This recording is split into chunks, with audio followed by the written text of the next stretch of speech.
Let me tell you something. Nobody warns you about when you dream of escaping to the country.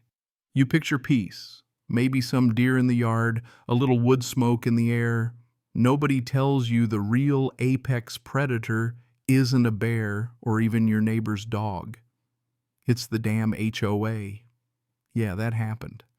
Out here in the woods where all I ever wanted was a little quiet, I wound up in a cold war with the nosiest, pettiest, most relentless crew of self-appointed property police you could imagine.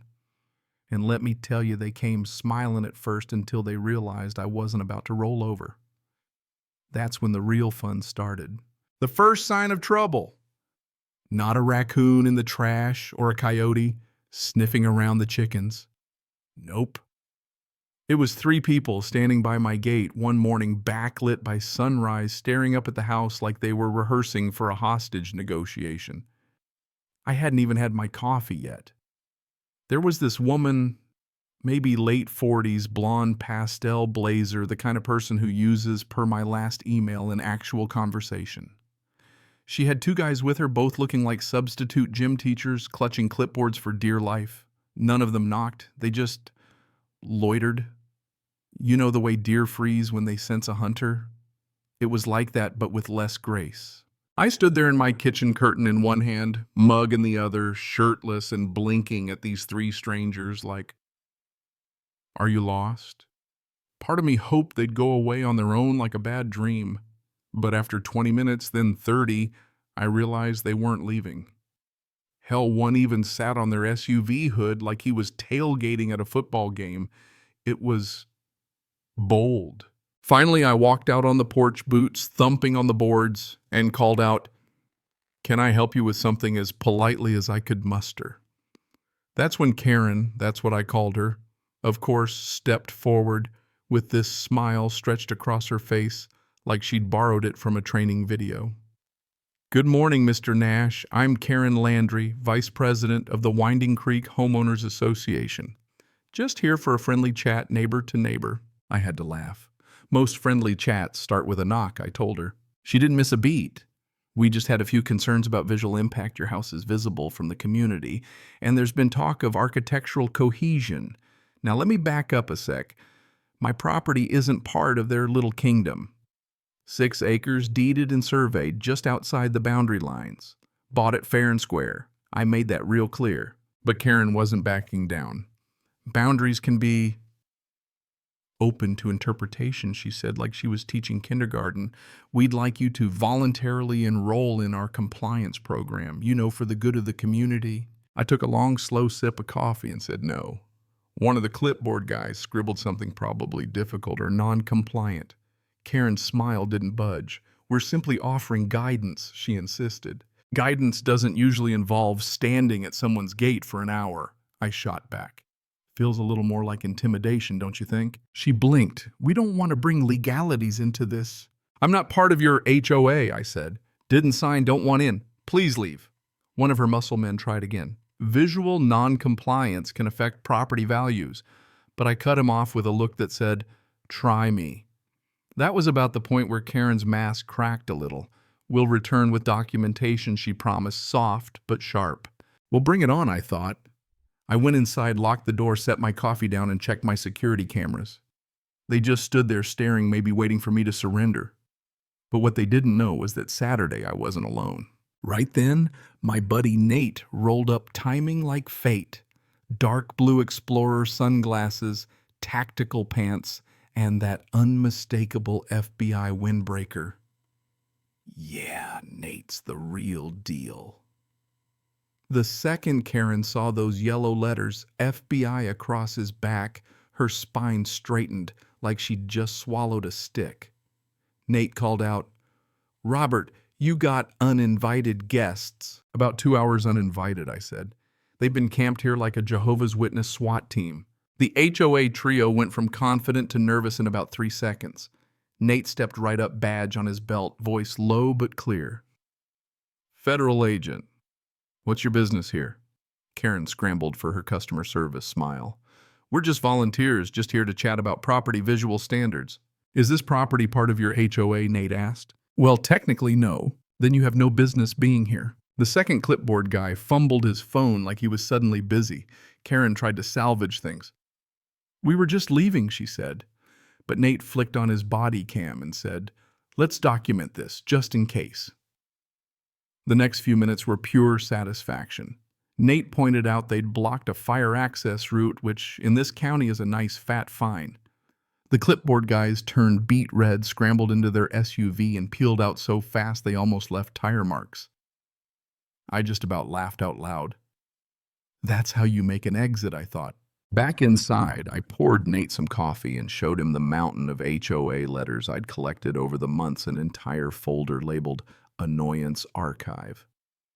He whistled through his teeth. "Some of these are damn close to threats," he muttered, tapping one that suggested retroactive compliance. "That's coercion, Robert. They're trying to build a case to annex you. You get enough neighbors to cave pretty soon, a developer shows up and suddenly the map gets redrawn." I'll admit that hit me in the gut. "You think they're really that bold?" I asked. "I think they're idiots, but ambitious idiots. Today was a test. See how far they could push." He was right. I wasn't the only target, just the loudest one left. And here's the twist. I'd kept a separate envelope shoved in a drawer. No letterhead, no signature, just a grainy photo of my house circled in red with the words, "Too tall for the skyline." "This will be corrected." Nate's face went stone cold. "This is harassment, maybe criminal mischief," he said. He bagged it for evidence, typed up a preliminary report for the sheriff and the FBI, and started cross-checking the HOA board online. Turns out Karen Landry, surprise, surprise, was connected to a small management company that just happened to acquire distressed properties. The 2 houses that had sold in a hurry down the ridge bought by her company. That's not a neighborhood watch. That's a shakedown. Next thing you know, we're getting anonymous threats in my mailbox. The community sees you stuff like that. Fake patrol cars with neighborhood integrity magnets started blocking my drive. 2 guys in neon vests, taking notes, probably just documenting the number of pine needles on my roof. Nate walked right up, flashed his badge, and told them to move it or face obstruction charges. They left, almost ran each other over getting out. That afternoon, my phone lit up screenshot from the Nextdoor app. Difficult neighbor threatens community balance with a blurry photo of my gate.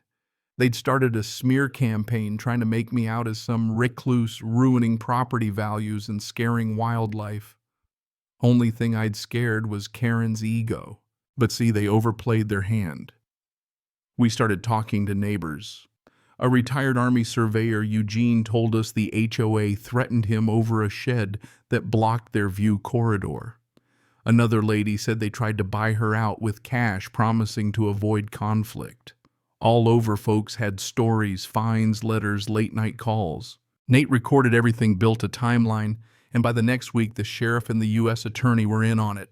The county opened a hotline, the FBI flagged the HOA for coercion and harassment, and the story broke wide open.